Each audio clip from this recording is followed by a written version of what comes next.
So I have Devil's Bridge behind me, and perhaps we could talk about evil with that as the backdrop.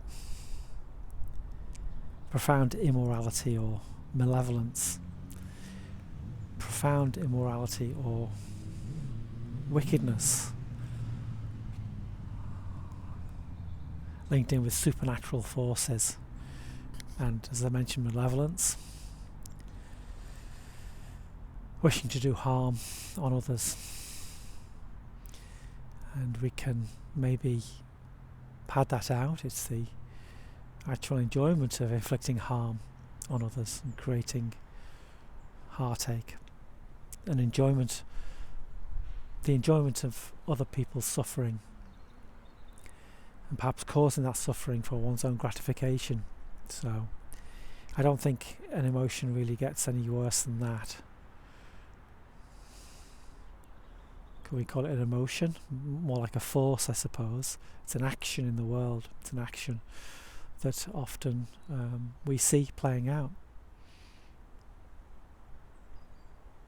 We might misread what's happening, but sometimes it's very difficult to draw any other conclusion but that it was an evil act. We personify it, and we have the devil, and we say people are devilish in their actions and thoughts, and we often judge them by their actions and their words. And we don't have to look far to find examples of that, because the world and world events are brought to us into our homes, and we can find out what's going on, and we can point to other areas of the world and other individuals and say, well, that seems to suggest an evil force, an evil person, an evil action. And so how do we square this idea of evil and malevolence in the world with the idea of the Advaita perspective? In other words, everything is one, and good and bad arise from the same source. And this is the difficulty that all religions have in terms of the question, how can God stand by and allow people to suffer if there is the potential to relieve that suffering? If there is a force, and the force is oneness and the flow of life, the way or the Tao, and everything, all manifestations come from this source, then we can't have our cake and eat it. We can't suggest that only good comes from that, because we see around us bad, we see goodness, and we see evil, and we can't then decide that, well, the source of all manifestations, it only creates the good. We have to accept, if we're saying that all is one, that includes the bad, the evil. And that's difficult, because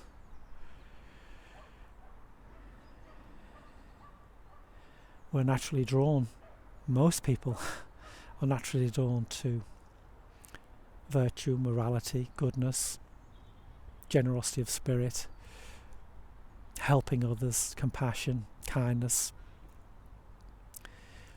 And they know what happiness is, and they know what suffering is, and they don't want happiness to be denied other people if they find happiness. And also, if we've suffered, we know what it's like to suffer, and we wouldn't wish that on other people. But it appears as though there are individuals in this world that do wish that on other people, and not only wish it, but sometimes go about trying to create it. And that's hard to accept. The Tao talks about opposites. You can't have beauty without ugliness. Well, you can't have goodness without badness. You can't have the devil without a god. You can't have pure goodness, morality and virtue without their opposites. And that seems to be the reality that we are born into.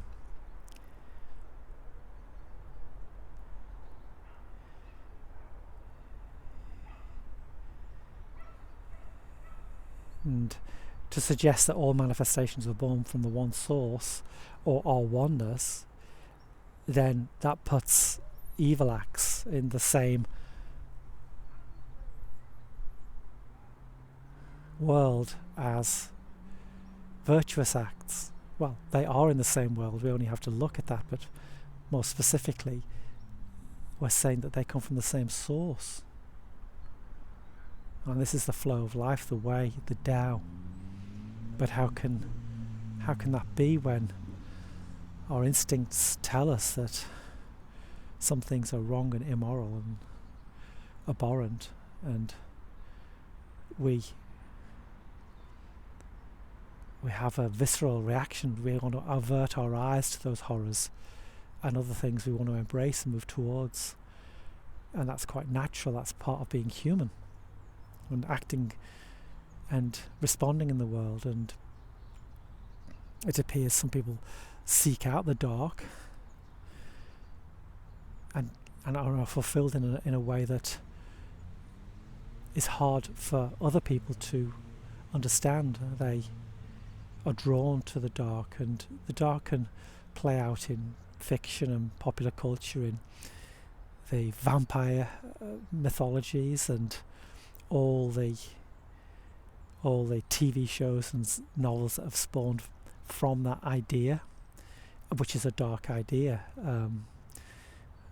Blood-eating, flesh-eating creatures that come out at night, and we're excited by that, and we want more of it, and we want to dip our toes into that world. But most of us do it out of curiosity and the buzz it gives us, not because we actually want to go out and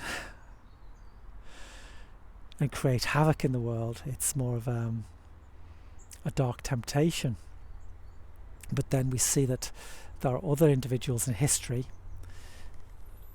that have singly or as part of a nation created a situation where actually those horror stories are brought into reality, are created in the world. And that is, and we've got plenty of examples in the 20th century and of course before that we can look at.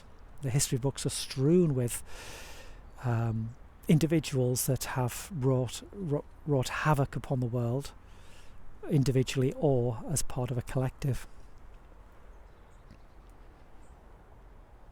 And the aftershock of those acts can last years and decades and centuries in some cases, so horrendous are the crimes. I'm not going to pretend to have any answers for how the flow of life can manifest in these ways, that it can become this twisted and shockingly dark way of being that sucks the life out of people and causes pain and death. I have no answers for this.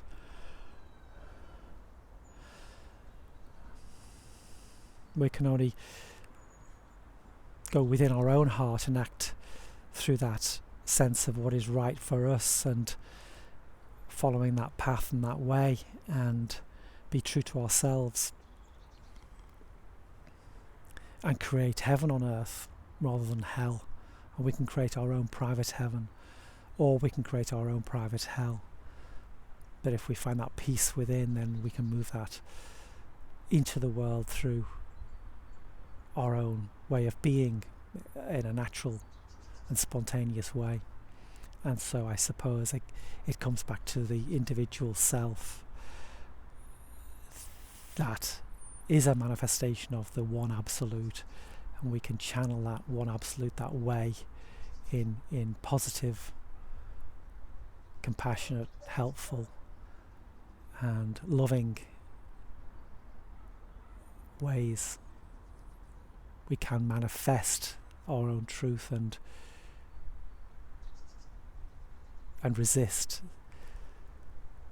the darkness in all our hearts, because we have that dark place. We have the capability of doing horrendous things. We are human, and so we recognize that capacity within us, and we choose the path of virtue, and that is the very definition of morality, of acting morally, despite perhaps every reason to act otherwise. We choose the right path.